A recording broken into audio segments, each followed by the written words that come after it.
ये दो अक्षर जब जिह्वा से उच्चारण किए जाते हैं तो वज्रम पाप मही भृताम, जैसे विशाल पर्वत पर वज्र का प्रहार हो जाए तो चकनाचूर कर दे, पर्वत को धूर धूर बना दे, वज्र की ऐसी महिमा है। ऐसे ही नाम की महिमा है कि जिसकी जिह्वा पर चलने लगा कृष्ण कृष्ण कृष्ण राधा राधा राधा, तो वज्र पाप मही भृताम, मानो पाप रूपी पहाड़ पर नाम रूपी वज्र का प्रहार हो गया, अब चकनाचूर हो जाएगा पाप रूपी पहाड़। पाप रूपी पहाड़ को चकनाचूर करने के लिए ये नाम वज्र के समान है। भवगद्रो द्रेकस्य सिद्धौषधम, ये संसार में जन्मना मरना इसे भवरोग कहते हैं। इस भवरोग की सिद्ध औषधि है नाम, दो अक्षर है, राधा राधा कृष्ण कृष्ण हरि हरि। गोस्वामी तुलसीदास जी के जासु नाम भव भेषज हरन घोर त्रैशूल, तीनों प्रकार के तापों का नाश करने वाले आवागमन के चक्र को रोक देने की सामर्थ्य इस नाम में है। भवरोग की अचूक औषधि ये दो अक्षर राधा राधा राधा कृष्ण कृष्ण।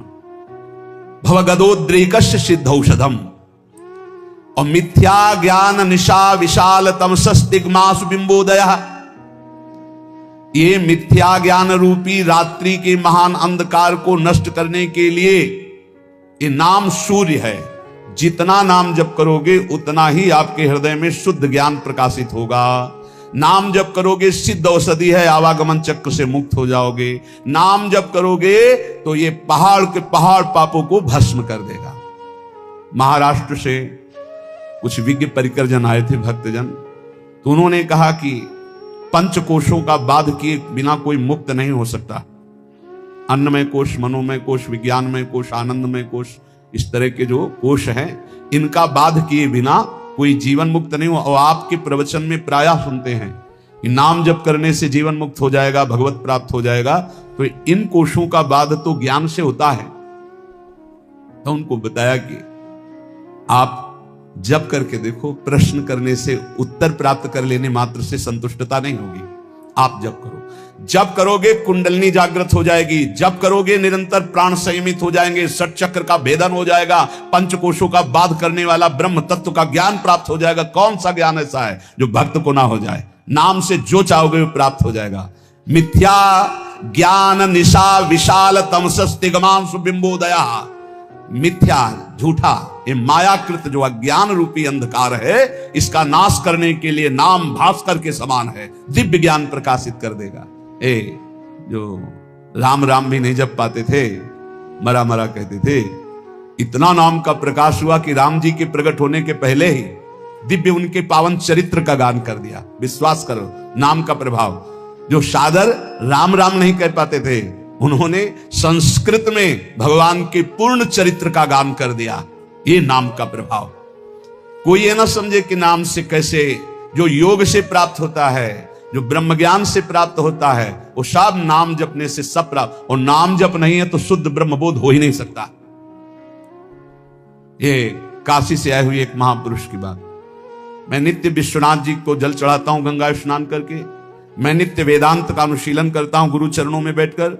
इतने वर्ष हो गए ब्रह्मानंद की प्राप्ति के लिए उपाय करते हुए, और 65-70 वर्ष की अवस्था संन्यास वेश। उनका काशी से आपका प्रवचन सुनाऊं तो केवल एक प्रश्न का उत्तर लेने आया हूं, मुझे अब भी शांति क्यों नहीं मिली? शुद्ध हूं, कहीं भी अशुद्ध आचरण नहीं, कहीं भी किसी भी तरह की कोई त्रुटि नहीं। क्या त्रुटि है जो मुझे शांति प्राप्त नहीं हुई? उनका आपके दर्शन से पता चलता है कि आप शुद्ध साधक हैं, आपके वचनों से पता चलता है कि आप प्रयासरत बहुत अच्छे साधक हैं, पर जो हम त्रुटि पकड़ पाए वो आप पकड़ पाए? क्या आप निरंतर मंत्राकार वृत्ति करते हैं? उनका नहीं, बस यही एक त्रुटि है। जाओ ये कर लेना। प्रक्रिया बताई। महीना 1.5 महीना बाद जब आए थे तो खूब आनंद पूर्वक एकदम जैसे कोई अपने रिश्तेदार से मिले ऐसे, और बोले बस एकदम, क्योंकि वही एक त्रुटि है। समझ रहे हो? गुरु चरणों में बैठ के वेदांत भी पढ़ते सब, लेकिन जो चाहिए वो नहीं था। क्यों? निरंतर मन, कोई नई बात नहीं हुई, वो पकड़ नहीं पाए, शास्त्रों से पकड़ नहीं पाए। वही सूत्र है, वही सूत्र पकड़ लो, सब हो जाएगा। जो नाम प्रिय हो राम कृष्ण हरि राधा राधा राधा राधा। पाप रूपी पहाड़ को नष्ट करने के लिए वज्र, जन्म मरण रूपी रोग को मिटाने के लिए अचूक औषधि, अज्ञान अंधकार रूपी रात्रि का नाश करने के लिए भुवन भास्कर। कौन? बोले नाम। क्रूर क्लेश मही रुहा मूर्तर ज्वाला जटाला सिखी। आहा, ये क्रूर क्लेश रूपी जो हमारे कर्म हो चुके हैं बड़े बड़े भयानक वृक्षों के रूप में है, इसके लिए नाम प्रचंड ज्वालामयी अग्नि है, पूरे वन के वन को भस्म कर देगी। एक वृक्ष की क्या, ये हमारे क्रूर क्लेश देने वाले जो कर्म जमा है, ये वृक्ष नहीं, पूरे वन के वन समझो जमा है। इनको भस्म करने के लिए अग्नि चाहिए। वो अग्नि कौन है? नामाग्नि। द्वारम निर्वृति सदमनो विजयते कृष्णेति वर्णद्वयम। परमानंद निकेतन के द्वार में पहुंच चुके हो यदि नाम जपना शुरू कर दिया, राधा राधा कृष्ण कृष्ण, इसलिए इन दो अक्षरों की सदा जय हो। जिसकी जिह्वा पर विराजमान होते हैं उसकी सदा जय होती है। कह रहे भाई वृंदावन मत जाना। क्यों? बोले हम पहले से तुम्हें सावधान कर रहे हैं, एक चोर रहता है वो तुम्हारे चित्त को चुरा लेगा। रे चेता कथयामि ते हितमिदम वृंदावने चारयन वृंदम कोपि गवाम नवाम बुध निभो बंधुर्न कार्यस्त्वया सौंदर्यामृत मुद्गिरद्भिरभितः सम्मोह मंदस्मितै रेश त्वाम तव वल्लभाश्च विषया नासुक्षयम निश्चति। सावधान मत जाना ब्रजनगरी में, वृंदावन में, वहां एक बहुत बड़ा चोर रहता है। क्या? बोले वैसे तो गाय चराता है, पर नवीन नील मेघ की सी कांति है, बड़ा छैल छबीला है, वो सौंदर्यामृत सिंधु का साक्षात गाढ़ स्वरूप है। जब वो मंद मंद मुस्कुराता हुआ तिरछी चितवन से देख लेता है तो जिसको देख लेता है उसका समस्त विषय विष सब नष्ट हो जाता है और वो सदा सदा के लिए उसी का हो जाता है।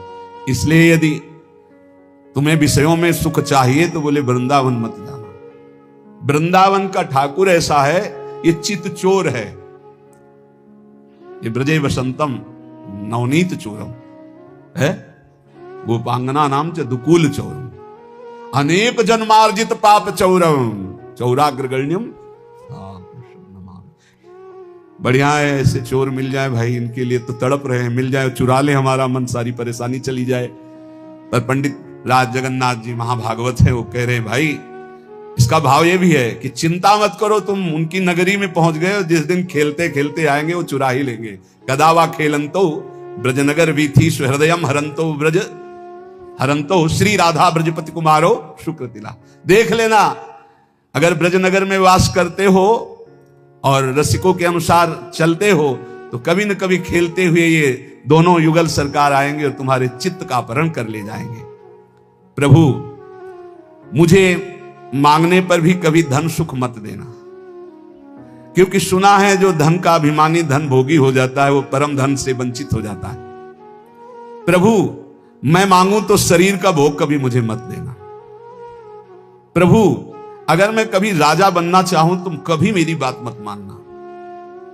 प्रभु मैं एक अभिलाषा करता हूं कि जहां से आपके भक्त चढ़ते हैं आपके दर्शन के लिए मंदिर में, प्रथम सीढ़ी मुझे बना देना जिससे हर भक्त की चरण रज हमारे ऊपर पड़े।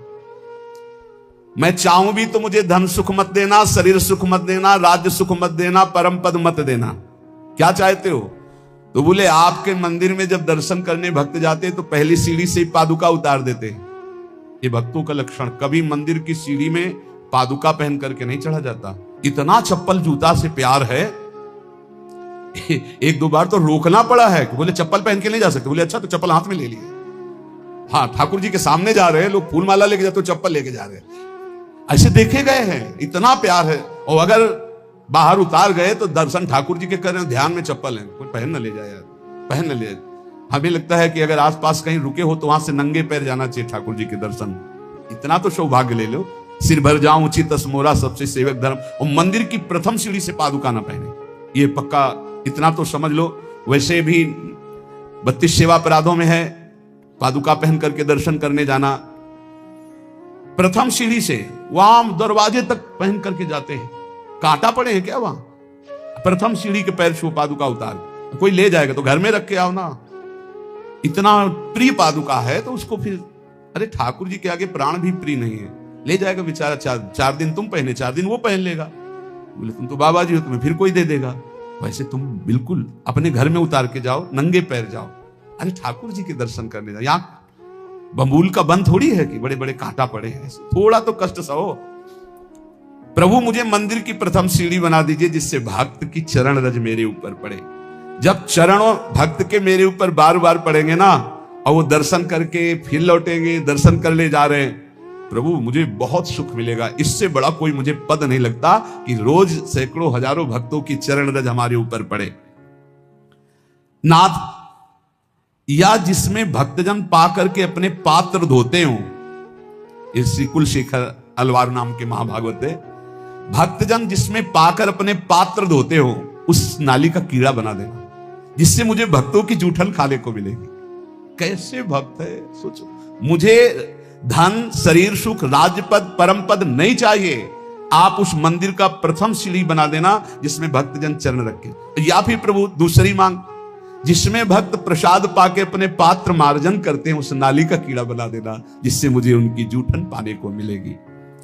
प्रभु अगर ऐसा भी ना हो तो जिस बगीचे से आपके फूल जाते हो आपके श्रृंगार के लिए, तो मुझे कोई पुष्प का पौधा बना देना कि मैं आपका फूल बन जाऊं आपके लिए और आपके श्रृंगार के काम में आऊं।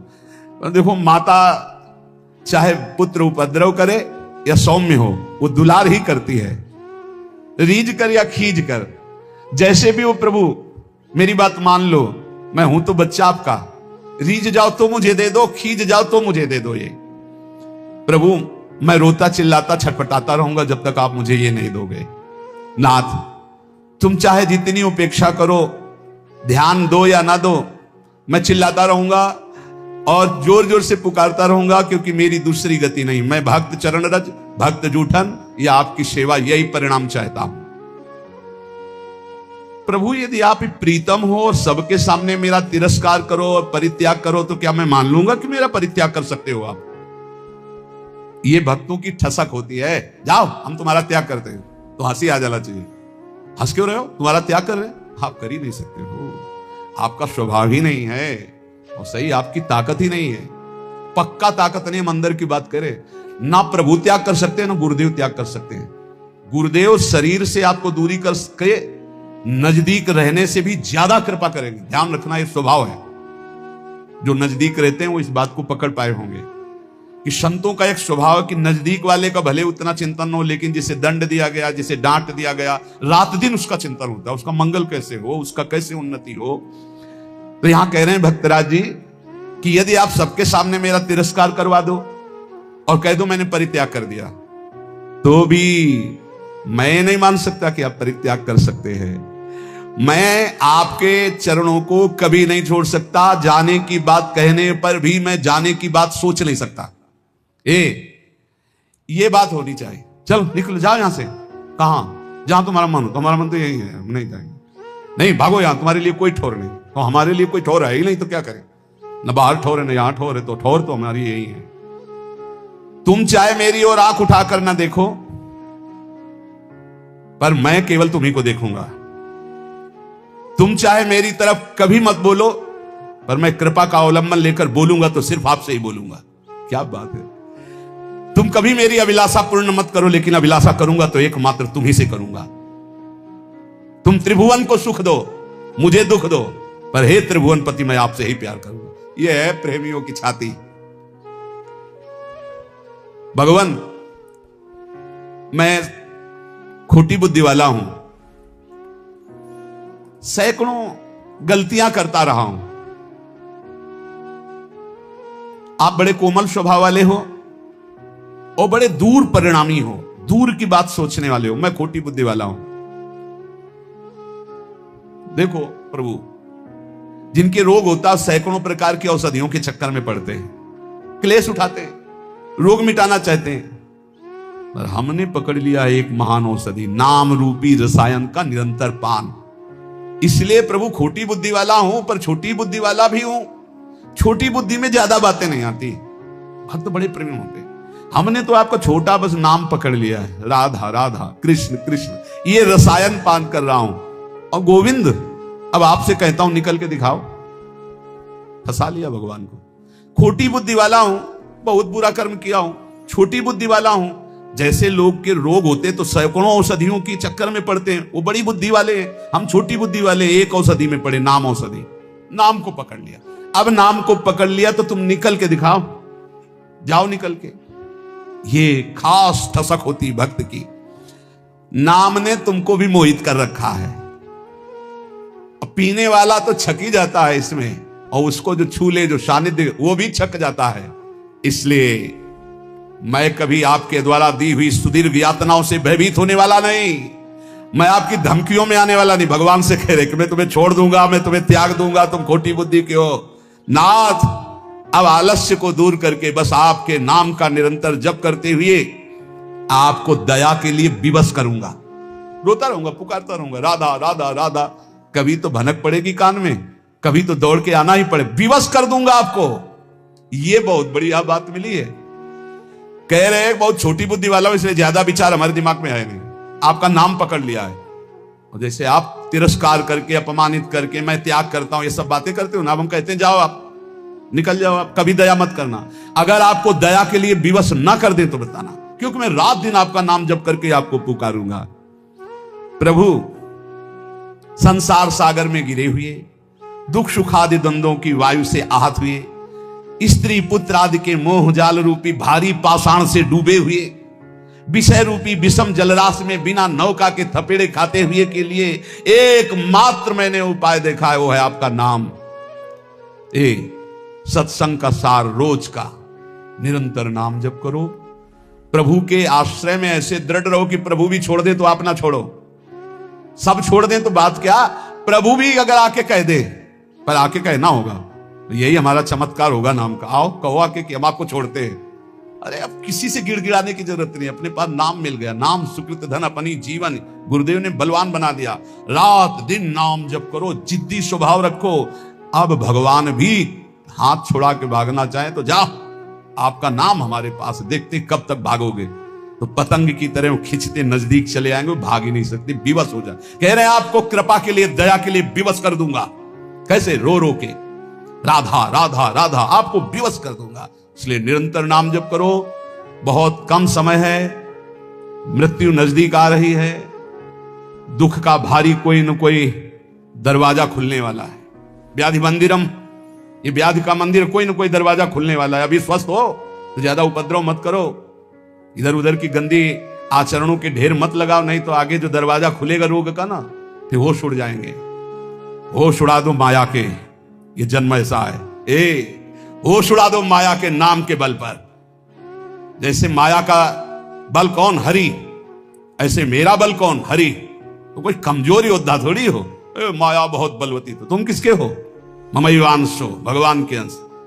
माया भगवती मां की तरह प्यार करने लगेंगी। होश उड़ा दो माया भगवती के, जो परास्त करने वाले हैं, सबको आनंद प्रदान करने वाले प्रभु श्री कृष्ण आनंद समुद्र, और आनंद समुद्र को आह्लाद देने वाले श्री लाडली जू, और लाडली लाल को आनंद देने वाला वृंदावन। कैसे महिमा वर्णन करे, जब लालजू की महिमा को वेद नेति नेति कहते हैं, फिर राधा तत्व तक तो पहुंची नहीं, वेद पुराण निगम आगमों की।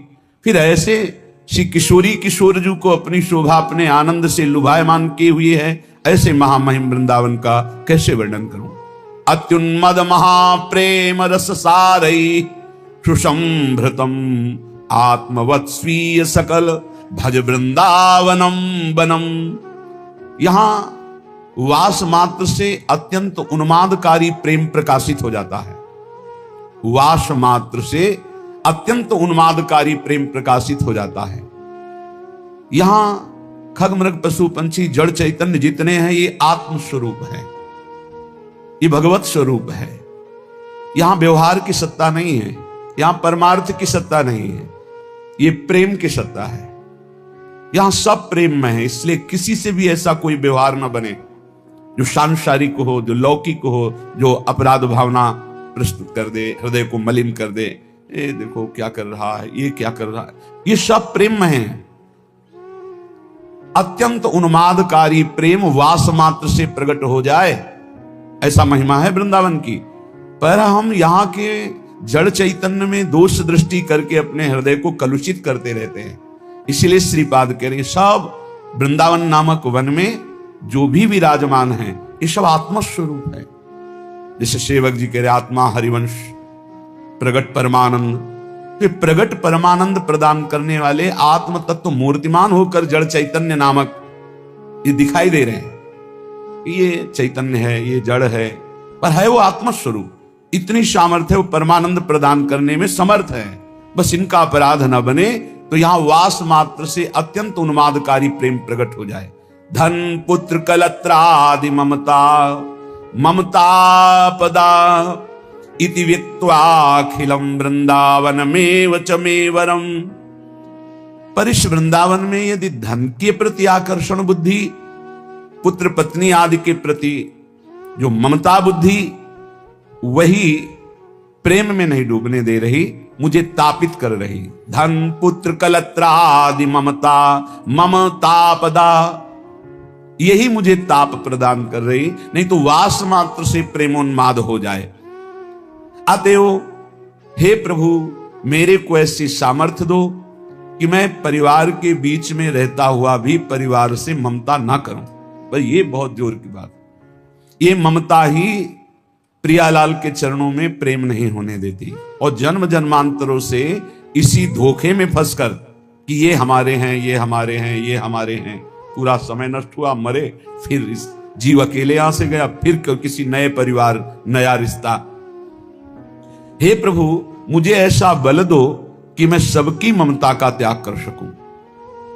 ये श्री वृंदावन में विराजमान रास रासेश्वर, रास रासेश्वरी युगल सरकार से हमारा जो प्रेम नहीं हो रहा, उसका कारण है देह ममता, पुत्र ममता, पत्नी ममता, सुहृद परिवार ममता। अब जितना आपको समय नष्ट करना है इसमें कर लो, अगर सार्थक करना है तो जल्दी से जल्दी इस ममता को प्रियालाल के चरणों में समर्पित कर दो। ममता समर्पित कर दो, सब वैसे ही चलाओ जैसे चला रहे हो। ममता अगर श्री जी के चरणों में नहीं हुई, इनमें हुई, तो अंतिम बात जो हमें उन्मादकारी प्रेम चाहिए था वो नहीं मिलेगा। क्योंकि प्रियालाल के चरणों से जो हमारा संबंध है वो तो है, वो पर प्रकाशित होता है ममता होने से। एक अहमता ममता ये जग में है दुखदाई, ये जब श्री जी की ओर लगे तो होत परम सुखदाई। समेट लो, प्रवीण हो बहुत जल्दी समेट लो, मंद हो धीरे धीरे समेट लो, निकृष्ट हो समेट ही नहीं पाओगे, काल तुम्हें समेट लेगा। हमारी बात को समझ जाओ, कोई आ नहीं तुम्हारा, तुम नहीं हो किसी के, बस तुम एक अपने कर्तव्य को करने के लिए आए हो।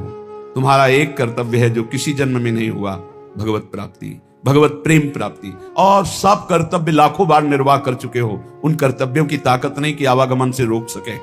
आवागमन के चक्र को रोकने की ताकत एकमात्र भजन में है।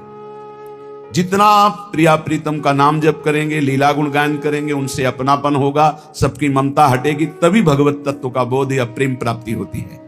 महासहानि दुखानि सुखान्युन्मादकानि वा वृंदावन दृढ़ प्रीतिम नालम चालयितुम हिमां।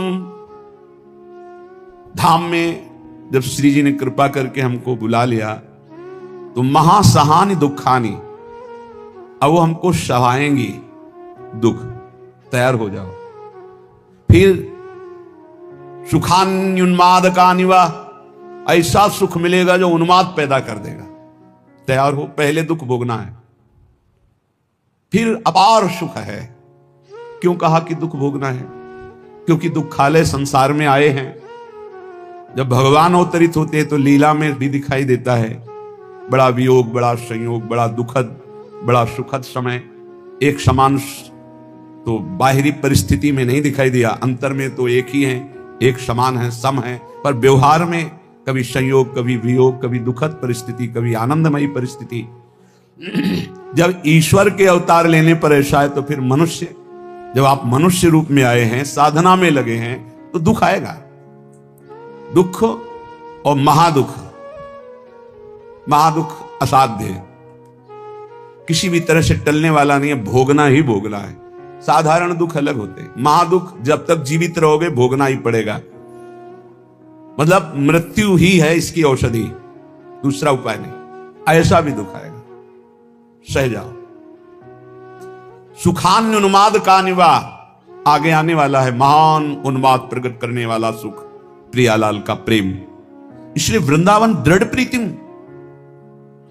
प्रीति करो वृंदावन से, वृंदावन के अधीश्वर से विचलित मत होना दुख आने पर,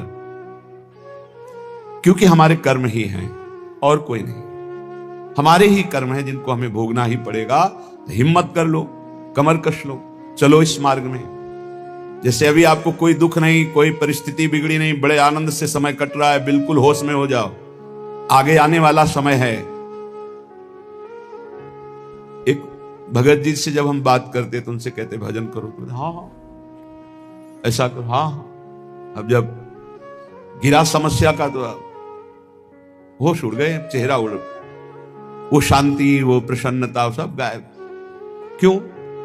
पहले से तैयार नहीं थे ना, उस दुख के लिए तैयार नहीं थे। इसलिए रोज सत्संग में आपको तैयार करते हैं। कोई असाध्य रोग हो सकता है, कोई घटना घट सकती है, कोई परिस्थिति बिगड़ सकती है, जहां से तुम्हें सुख मिल रहा है वो बंद हो सकता है, जो तुम्हें प्यार करते हैं वो हट सकते हैं, जो तुम्हें अपना मानते हो तुम्हें छोड़ सकते हैं। ये सब पहले दिमाग में रख लो, ये बहुत अच्छा रहेगा, बहुत पक्के हो जाओगे। जब घर से निकले तो जन्मभूमि से थोड़ा ही निकले थे कि मन ने डरवा दिया, भोजन कहां करोगे, कौन देगा भोजन? ये तो अभी तो शुरुआत ही हुई कि इसने हमारा साथ ही देना बंद कर दिया, बिल्कुल घबराहट पैदा कर दी। कहां रहोगे, कौन तुम्हारा पालन पोषण करेगा, कौन तुम्हारी रक्षा करेगा? इतने प्रश्न उठा दिए पर कदम नहीं रुका, खड़े नहीं हुए, भागे। कहीं कोई जग न जाए, कहीं कोई देख न ले, तो भागते गए और उत्तर देते गए मन को, प्रभु जहां जैसे रखेंगे वैसे रहूंगा, प्रभु भूखे रखेंगे तो भूखा रहूंगा, प्रभु अगर पिटवाएंगे तो पिट लूंगा, प्रभु मरवा डालेंगे तो मर जाऊंगा, कदम पीछे नहीं लौटाऊंगा। पता नहीं पूर्व का कुछ होगा ऐसा। वही शब्द पूरे जीवन भर उत्तर देता रहा इस मन को। जब इसने पछाड़ मारने की कोशिश की ता उसको वही उत्तर नहीं, तो कदम आगे बढ़ते चले गए। महासहानि दुखानि सुखान्युन्माद का निवा। अब कोई दुख नहीं है। क्यों? जैसे अपनी घर आ जाए और पता चले गाड़ी बिगड़ गई तो सुख होगा इस बात का कि गाड़ी को तो बिगड़ना ही था, पर घर आके बिगड़ी ये बहुत हुआ। अच्छा, अगर कहीं रास्ते में बिगड़ जाती तो गड़बड़ हो जाता, फिर पता नहीं अंधेरा हो जाता और हम अपने घर तक नहीं पहुंच पाते। लेकिन कृपा ये हुई कि जब घर दिखाई दिया कि आ गया तो गाड़ी बिगड़ गई, तो कोई परेशानी नहीं हुई, अपनी अटैची उतारी, अपने घर आ गए। ऐसे महासुखानी पक्का विश्वास करो। यदि आप पहले से तैयार रहोगे दुखों से लड़ने के लिए, तो आप कभी प्रश्न नहीं करोगे कि हमारे साथ भगवान ऐसा क्यों कर रहे हैं। और अगर ये प्रश्न आ गया कि हमारे साथ प्रभु ऐसा क्यों कर रहे हैं, तो ना आप शरणागत हो और ना आप भगत हो।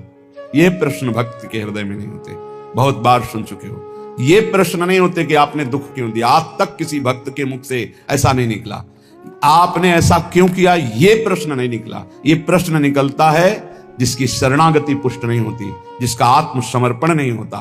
तो हम पहले से महापुरुष जनों के वाक्यों से पुष्ट करते हैं। यदि आपको अभी शरीर स्वस्थ है तो खूब भजन कर लो, आगे दुख आने वाला है। लिख लो अपने लोगों की क्या भजन साधना है, जो रात दिन दिव्य भजन करते रहे। उनके जाते जाते शरीर में पूज्य पाद उड़िया बाबा जो 18 घंटे पद्मासन, 18 घंटे एक आसन में बैठे, उन महापुरुष के गुदाद्वार में ऐसा चटक गया था। वो जो भी नाम हमें तो याद नहीं है, ये इन नामों में नहीं है जो अभी लिए जाते हैं, गुदा रोग से संबंधित, जो बड़ा पीड़ा देने वाला रोग होता है, पर वो होता इन्हीं गुदाद्वार के अंतर्गत, बहुत पीड़ा। पर वो ऐसी स्थिति में भी पद्मासन में अपने आसन में बैठते थे, कोई औषधि प्रयोग नहीं।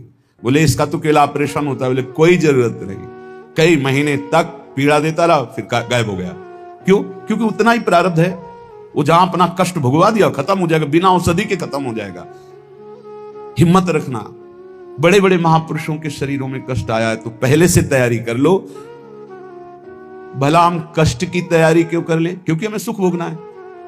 देखो, जन्मभूमि से 5-7 कोस गंगा जी, नंगे पैर ऐसे जाया जाता था गंगा स्नान करने।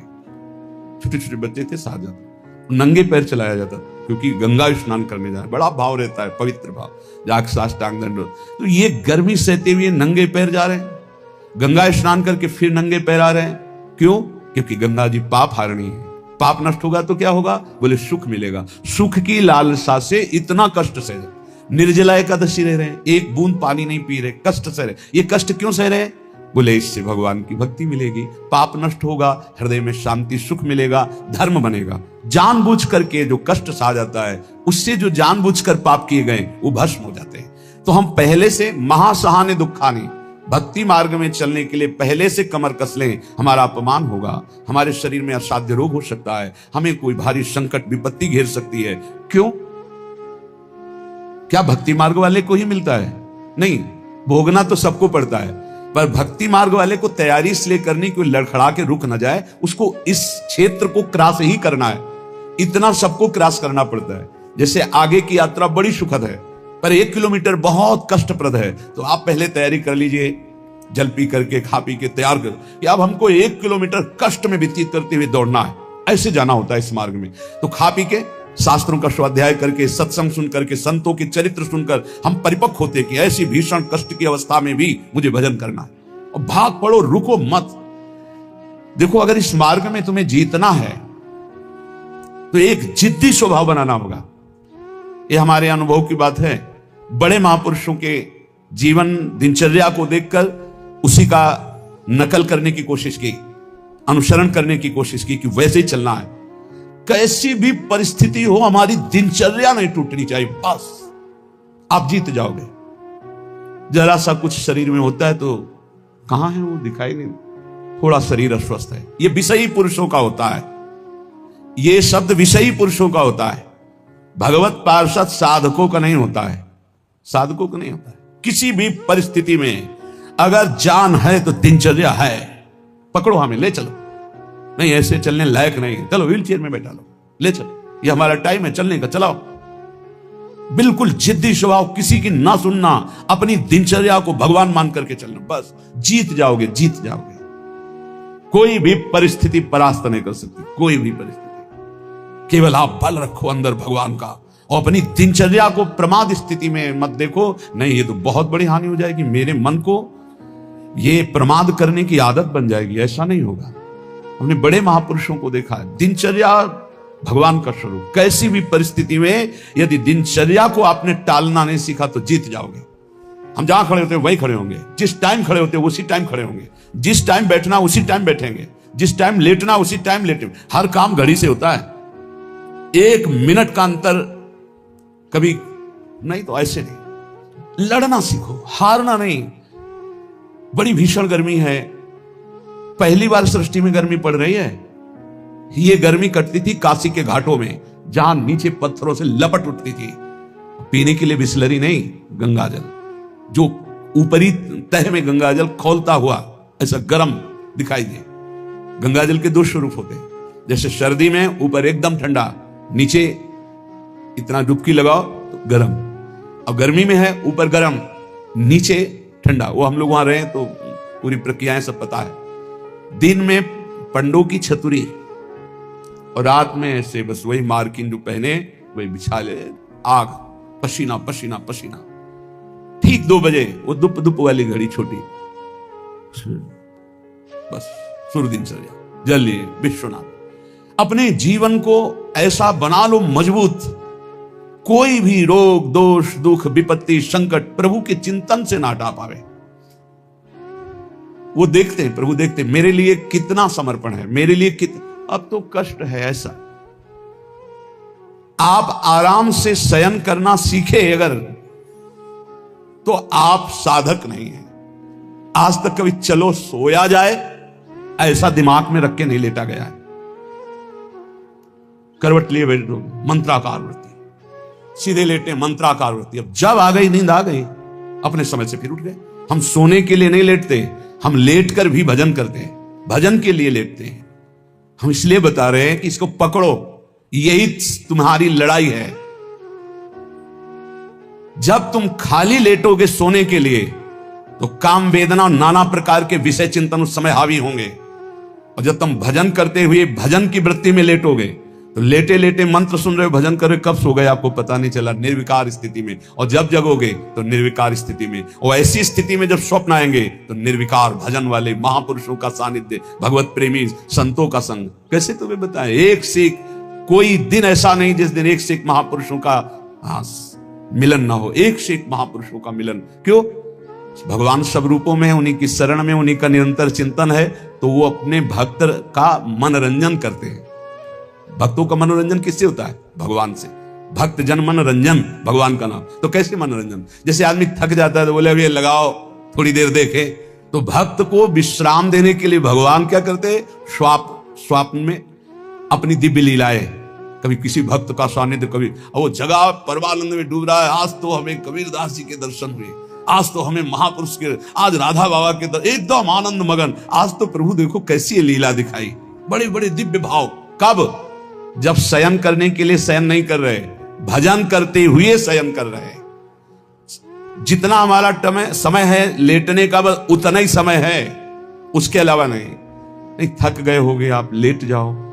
आसपास जैसे सेवा में जो रहते हैं, हाँ हाँ ठीक है लेट जाएंगे, अभी 35 मिनट है लेटने वाले समय को। फिर खड़े हुए 4 कदम चल के आए, फिर बैठ गए, पूरा हो जाए। हाँ बिल्कुल समय हो गया। कांटे पे समय आया, लेट गए, कांटे पे समय आया, उठ गए।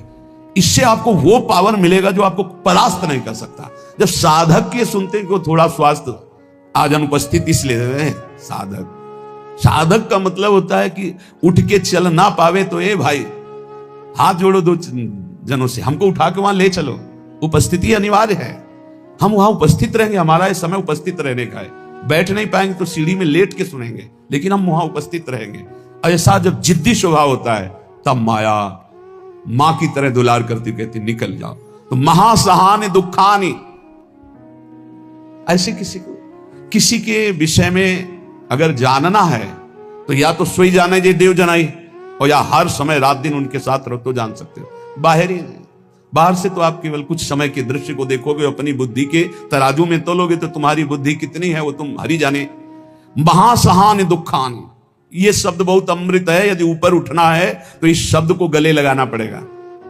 भगवत मार्ग में चलना है तो इस शब्द को गले लगाना पड़ेगा। महासहानि दुखानि। तब आगे आएगा सुखान्युन्माद का निवा, महान उन्माद प्रकट करने वाला सुख मिलेगा।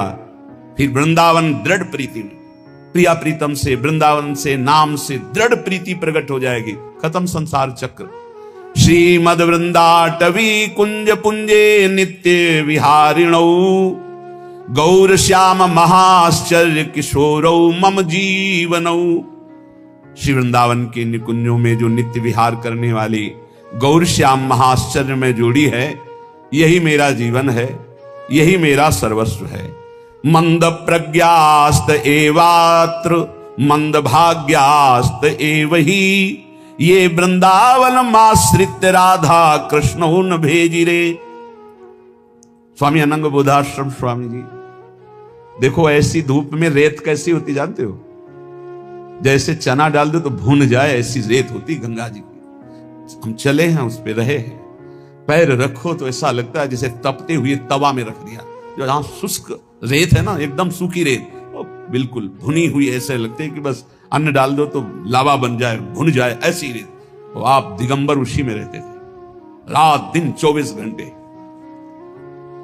जैसे दोपहर में कोई बहुत दया करके भिक्षा देने जाता, अरे स्वामी जी, अरे पैर रखते नहीं बनता, ऐसे ऐसे रेत लेते, ऐसे फिर अच्छा खड़ा हो जाए शीतल।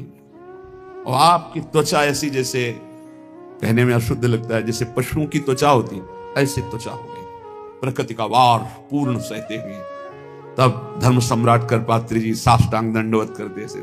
अगर मूर्तिमान ब्रह्म का साकार रूप देखना है तो बोले जाओ, अश्विनी आश्रम की रेती में पड़ा हुआ है मूर्तिमान ब्रह्म, जटाओं का भार, पूरा शरीर श्याम वर्ण का, दिगंबर, ब्रह्माकार उन्मादकारी नेत्र, रात दिन एकांत वही गंगा की रेती। महापुरुषों ने भगवत प्राप्ति के लिए, ब्रह्म बोध के लिए इस देह भाव का पूर्ण विस्मरण कर दिया। इसलिए मंद प्रज्ञास्त एवात्र मंद भाग्यास्त एव ही। श्रीपाद कह रहे कि जिनकी बुद्धि मंद है वही मंद भागी होते हैं, अभागी होते हैं। मंद बुद्धि क्या है? हम इसके बिना तो नहीं रह सकते, हम इसके बिना तो नहीं जी सकते, हमको तो ये चाहिए, ये मंद बुद्धि। अरे तू भगवान का अविनाशी अंश है, तेरे को कुछ नहीं चाहिए प्यारे। तू शरीर भाव में स्थित हो गया इसलिए चाहिए, कुछ नहीं चाहिए। जिस दिन जो ठान लेगा वैसे ही होगा। कई वर्ष अन्न नहीं पाया गया। ब्राह्मण में क्या मिलता? कभी जब कोई पूछता वैसे तो उबली हुई आलू या इतना गुड़, या कभी कोई हफ्ता 10 दिन में दूध थोड़ा दे देता, कोई फर्क नहीं पड़ता। काफी समय तक भगवती भागीरथी के परम पावन दुग्ध का पान करके जैसा इस शरीर को बनाना चाहो 10 दिन केवल कष्ट लगता है। जैसे अन्न छोड़ो तो 10 दिन परेशानी, फलाहार छोड़ दो, केवल जल पे आ जाओ तो 10-15 दिन परेशानी, इसके बाद शरीर उसी में सेट हो जाएगा। वो उतने जल की खुराक में अपने जीवन को चलाने लगेगा। घबराते हो केवल कैसे कैसे चल सकता है, सब सहन करने की कोशिश करो, सब सह लोगे। सच्ची मानिए, ये अच्छे अच्छे पदार्थ खाकर सुविधाजनक जीवन व्यतीत करके वो उच्च कोटि की अध्यात्म की ऊंचाई बहुत कठिन है, बहुत कठिन है। लालसा तो बहुत ऊंची करते हैं, लेकिन आचरण हमारे अगर ठीक नहीं है, हमारी वैसी लालसा के अनुसार साधना नहीं है, वैसे हम चल नहीं रहे, तो कैसे लालसा पूर्ण होगी? समझो पहले। देहूति जैसी पत्नी के लिए 10,000 वर्ष तक करदम जी को तपस्या करनी पड़ी थी। भगवान प्रकट हुए थे तब महाराज आदि सम्राट मनुष्य रूपा से प्रकट हुई देहूति जी, और भगवान कपिल देव जी जैसे पुत्र प्रकट हुए। तपस्या, भजन। बोले जो मंद बुद्धि वाले हैं, अच्छा खाने को मिल रहा है, सुविधाजनक रहने को मिल रहा है, दिन कट रहा है, दिन काटने के लिए मिला है। अरे एक एक मिनट सार्थक करने के लिए, काटने के लिए नहीं। दांती पीस के भजन होता है। देखो हम बताएं तुम्हें अनुभव की बात, 10-5 मिनट भजन में मन लग जाएगा जो अच्छा अभ्यास किए हो। शब्द याद रखो, या हम खाई पी बातें कहते हैं। अगर भजन का अभ्यास अच्छा कर रहे हो तो 10-5 मिनट, बहुत बहुत 20 मिनट घसीट ले। इसके बाद वो संकल्प विकल्प खड़ा करेगा, बेमतलब की बातें सामने, और भजन को रोकने की कोशिश करेगा। चलाओ, एक मंत्र चलाना, दूसरा नहीं चलाना, एक पकड़ लो मंत्र। 20 मिनट के अंतर्गत आप हमारे अनुभव को देख लेना, एकदम दृश्य खड़े करना लगेगा। और ऐसा उल्टा चलेगा ये, बस ऐसे होता है, दांती पीस के उसको बार बार लड़ो, बार बार उसको परास्त करो, उसको बार बार परास्त। बेमतलब की बातें, बेमतलब का दृश्य, बेमतलब की घटनाएं उपस्थित करके वो मंत्र को रोकेगा। चलाओ, ये भगवत मार्ग की बात कह रहा हूं। अब 1 घंटा निकालो आप ऐसे युद्ध में, फिर आप खड़े हो आसन से तो ऐसे खिड़की में गर्दन जाएगी। पहले कुछ देख लें, कुछ सुन लें, कुछ, और नहीं है तो ये वो अभ्यास कर ही नहीं सकता जिसके पास मोबाइल है, नहीं कर सकता। क्योंकि जब वो स्थिति आती है ना दांती पीस के इसको जबरदस्ती बस में करने की, पक्का समझो ऐसे ही करना पड़ता है। तो उसको लगता कैसे मारो, तो लगता है इसी मंत्र से मारो, ये तभी वो विचलित होता है। बार बार बार बार बार बार पसीना आ जाता है, माथे पे नहीं मन पे पसीना आ जाता है, थक जाता है। जब लस्त हो जाए, त्राहिमाम मच जाए, तब और जिद्दी बनकर मंत्र जप करो, अभी बस में हो जाए। नहीं, इस मन को दुलार करना है, मन के अनुसार चलना है, और भजनानंदी की लिस्ट लगानी है। लिस्ट यही लगानी है ऊपर से, महान भजनानंदी, महान त्यागी संत, सुनना ये चाहते हैं और लड़ नहीं सकते 5 मिनट युद्ध इस मन से। बड़ा विचित्र खेल। तो बोले ये जो मंद प्राज्ञ है, ये निर्णय करने वाली कुछ नहीं, कुछ समय के लिए ये शरीर मिला है, लड़ ले, जीत जाएगा, प्रभु की प्राप्ति कर लेगा। अगर इसके दुलार में रहे तो मरेगा, जाएगा, छूटेगा शरीर। तू अविनाशी है, विनाशी है, तेरे साथ कभी नहीं रह सकता। जो भजन में प्रधान भाव रखे हुए वही उत्तम भाग्य वाले। श्रीपाद कह रहे मंद प्रज्ञास्त एवात्र मंद भाग्यास्त। अगर मंद बुद्धि तो मंद भाग्य, और तीव्र बुद्धि आप भजन के लिए निकले। भजन जब हम देखा कि शून्य जैसा हो गया मन, न मंत्र पकड़े, न नाम पकड़े, न कुछ नहीं, बस जिद, वो भी जिद्दी है। अरे तूफान को रोक लेना सहज है, हिमालय को उठा लेना सहज है, लेकिन मन को रोक लेना, ऐसा हमने योग वासिष्ठ में पढ़ा है। अब वो शून्य हो गया, जब जिद की, शून्य हो गया, ना मंत्र पकड़ रहा है ना कुछ पकड़, एकदम खड़े हो गए, पद गायन शुरू किया। अब तेरी जरूरत ही नहीं, जोर जोर से पद गायन। ऐसे थोड़ी इस पर ऐसे थोड़ी चढ़े बैठे रह गए, हर समय 24 घंटे चढ़े बैठे। तब वो धीरे धीरे धीरे फिर हाथ उठा दिया। अब वो जब सहयोग करने लगा तब आनंद आने लगा, और जब आनंद में डूबने लगा तो परिपक्व हो गया। फिर उसको थोड़ी देर बहुत विघ्नकारी, अंदर ही अंदर खत्म, न मंत्र में लग रहा है ना नाम में लग रहा है, ना एकदम शून्याकार स्थिति।